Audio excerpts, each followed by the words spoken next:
এখন মেঘলা ওয়েদার হলেও ভালোই গরম আছে, তাই না? হ্যাঁ, গুমসুনা গরম, রোদের থেকে এই গরমটা আরো আলাদা। এই সময় মাছের ডিম হয়, পেটে ডিম আছে, ওই জন্য মাছগুলো খুব মোটা মোটা লাগবে। সবজিগুলো কেটে নাও, মাছটা বেছে নিই। হ্যাঁ,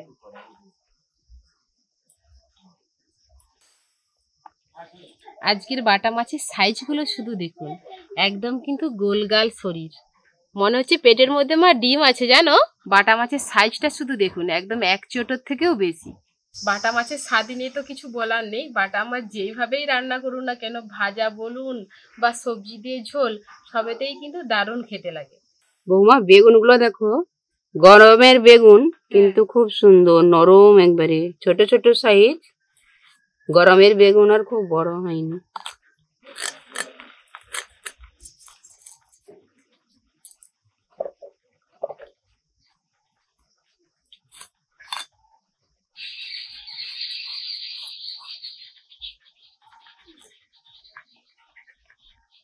আজকে বাটা মাছগুলো কিন্তু গোটা গোটাই ঝোলে দেবো।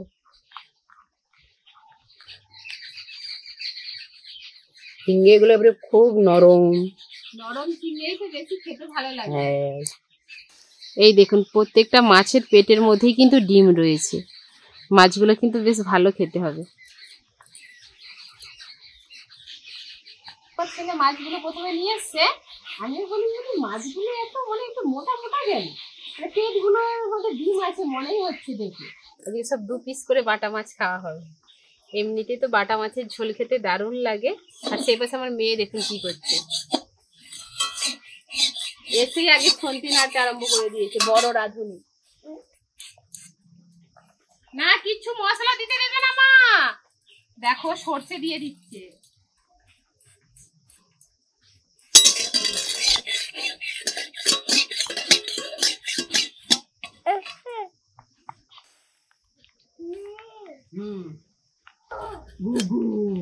সর্ষে ভাজা,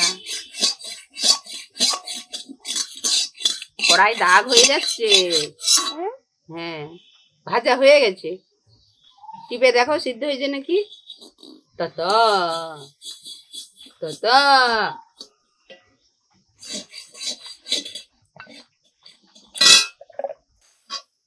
চারা মাছ কিন্তু খাওয়া খুবই উপকার, বাচ্চা থেকে বলুন বা বড়, ডাক্তাররা কিন্তু সবসময় এই চারা মাছ খেতে বলে।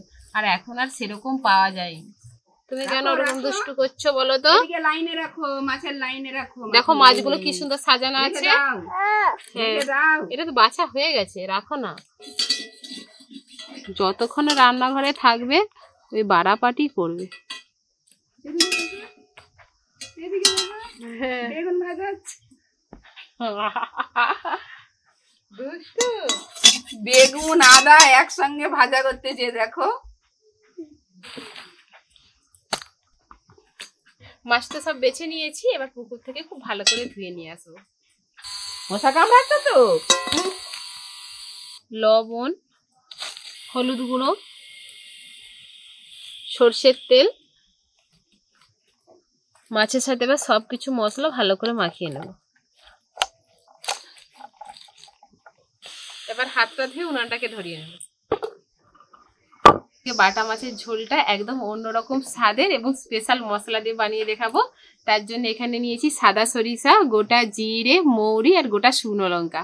সবকিছু এবার শুকনো খোলায় ভালো করে ভেজে নেব। গোটা শুকনো লঙ্কা এটাকে আগে কিছুক্ষণ ভালো করে ভেজে নেব। আমি এদিকে আদাটাকে বেটে নেব। গোটা জিরে আর মৌরি, সাদা সরিষা। বেশিরভাগ সময় কিন্তু মাছের ঝোল বানালে আমরা কি গোটা মশলা এমনি বেটে দিয়ে দিই, এইভাবে একবার ভেজে বেটে দেবেন, একদম অন্যরকম খেতে লাগবে। মশলাগুলো ভাজা হয়ে গেছে, একদম শিলেতে দিয়ে দিচ্ছি। এনামা জল দিয়ে বেটে নেবে। আচ্ছা, খুব সুন্দর গন্ধ বেরোচ্ছে ভাজা মশলা বলে। মশলার যা গন্ধ বেরোচ্ছে, মাছের ঝোলের স্বাদ অন্যরকম হয়ে যাবে, খুব ভালো লাগবে। কড়া গরম করে নিয়েছি, মাছ ভাজার জন্য কড়ার মধ্যে দিয়ে দিচ্ছি সর্ষের তেল।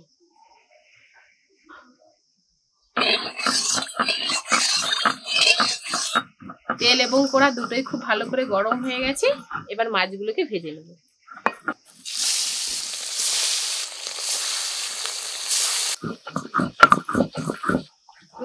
যখন যে মশলাটার এত সুন্দর গন্ধ আসছে না বলো, সবকিছু মশলা ভাজা হয়েছে তো একদম অন্যরকম গন্ধ আসছে।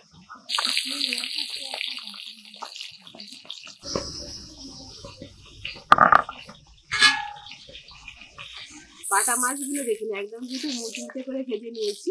আর এই বাটা মাছ দেখবেন যত মুচমুচে করে ভাজবেন ততই কিন্তু খেতে ভালো লাগে।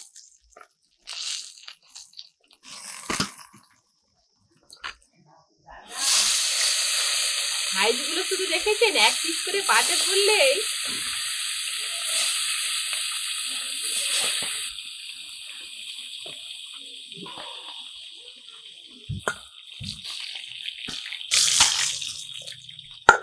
মাছ ভাজার তেলে সবার প্রথমে কেটে রাখা ঝিঙ্গে গুলোকে ভেজে নেব।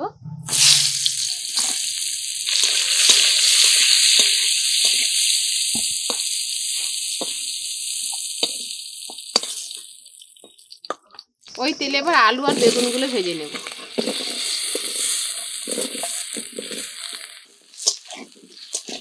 আলু আর বেগুনও দেখুন খুব ভালো করে ভেজে নিয়েছি, এবার ঢেলে নেব। ঝোলের জন্য এবার মশলাটাকে কষে নেব। কড়াই দিয়ে দিচ্ছি সর্ষের তেল, তেলের মধ্যে দিয়ে দিচ্ছি কালো জিরে, শুকনো লঙ্কা, তেজপাতা, ফোড়ন খুব ভালো করে ভেজে নিয়েছি। এবার বেটে রাখা সব রকম মশলাটা দিয়ে ভালো করে কষিয়ে নেব।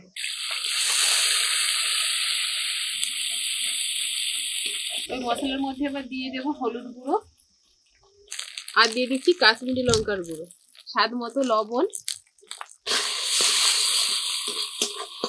মশলা কিন্তু কিছুক্ষণ খুব ভালো করে ভেজে নিয়েছি, এবার অল্প একটু জল দিয়ে দেবো। এবার যতক্ষণ না মশলা থেকে তেল ছাড়ছে ততক্ষণ কিন্তু একটু সময় ধরে ভালো করে কষিয়ে নেব। এবার ভেজে রাখা সব সবজিগুলো দিয়ে দেবো।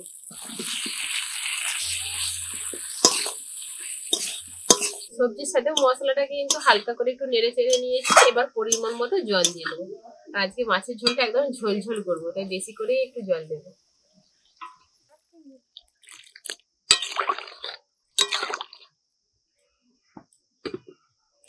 মাছের ঝোল তো আমরা প্রত্যেকেই বাড়িতে বানিয়ে থাকি, কিন্তু আজকে যেভাবে মাছের ঝোলটা আমি আপনাদেরকে বানিয়ে দেখালাম এইভাবে আপনারাও বানাবেন, দেখবেন একদম অন্যরকম স্বাদ হবে আর খেতেও খুবই ভালো লাগবে। সবকিছু কিন্তু খুব ভালো করে সেদ্ধ হয়ে গেছে, এবার ভেজে রাখা বাটা মাছটা দিয়ে দেবো।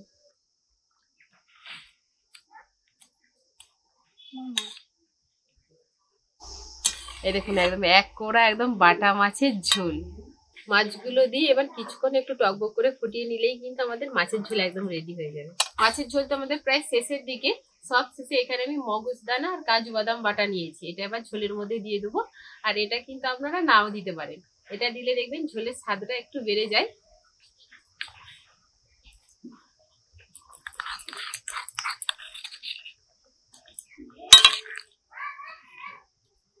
ঝোলের কালারটা দেখুন কত সুন্দর হয়েছে। এই যে মগজদানা আর কাজু বাদাম বাটাটা দিয়েছি, দেওয়ার পরে কিন্তু ঝোলের কালারটা একদম চেঞ্জ হয়ে গেছে, দারুণ হয়েছে। আমাদের কিন্তু একদম বাটা মাছের ঝোল রেডি, এবার নামিয়ে নেব। এক কোড়া মাছের ঝোল, আজকে এই মাছের ঝোল দিয়ে ভাত খাওয়া হয়ে যাবে। কত কিছু দিয়েছো আজকে? ঝিঙে আছে, বেগুন আছে, আলু আছে। ওটা ঝোল দাও। ওই জন্যই তো একবারে এক কোড়া ঝোল করেছি। এই যে আমার মেয়েটিকে ভাত দিচ্ছে, তুমি আমার ভাত খেয়েছো বলে ভাত দিয়ে দিচ্ছ। তুমি বসে পড়ো বাবা, এটাই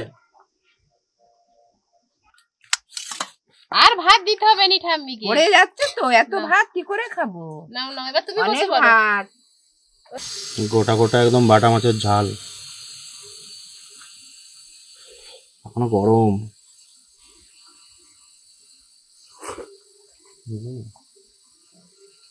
দারুন দারুন। ভাজা মশলা দিয়ে ঝোল করেছে তো দারুণ লেগেছে। গরমের সময় এরকম ঝোল দিয়ে ভাত করে দারুণ লাগে। আবার আজকে পুরো গোটা গোটা বাটা মাছ আছে। মাছটার স্বাদ ভালো আছে। দারুণ স্বাদ। এক একটার আবার ডিম আছে গো, দারুণ স্বাদ মাছটা। বাটা মাছ সব মাছের থেকে বাটা মাছ খেতে ভালোই লাগে, তার কাঁটাটা একটু বেশি। আজকে মায়েদের সাথে সাথে আমিও খেতে বসে পড়ছি। ঝিঙে খাও? পাপা ধরে নাও ধরে নাও।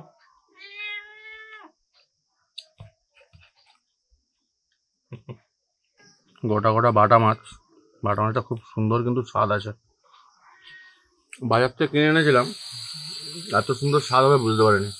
আমাদের পুকুরে যেরকম মাছের স্বাদ হয় একদম সেরকম স্বাদ, দারুণ খেতে লেগেছে। মাছের ঝোলটা কিন্তু আজকে সত্যিই খুবই সুন্দর খেতে হয়েছে। আর আজকে যেভাবে আমি আপনাদেরকে মাছের ঝোলটা বানিয়ে দেখালাম, এইভাবে কিন্তু আপনারাও বাড়িতে বানাবেন। আর আজকে তো আমি বাটা মাছ দিয়ে করেছি, আপনারা বাটা মাছের পরিবর্তে কিন্তু যে কোনো ছোট মাছ দিয়ে এইভাবে ঝোল বানিয়ে খাবেন। সবাই আপনারা ভালো থাকবেন, সুস্থ থাকবেন, আর লাবণী রান্নাঘর চ্যানেলটিকে সাবস্ক্রাইব করে পাশে থাকবেন।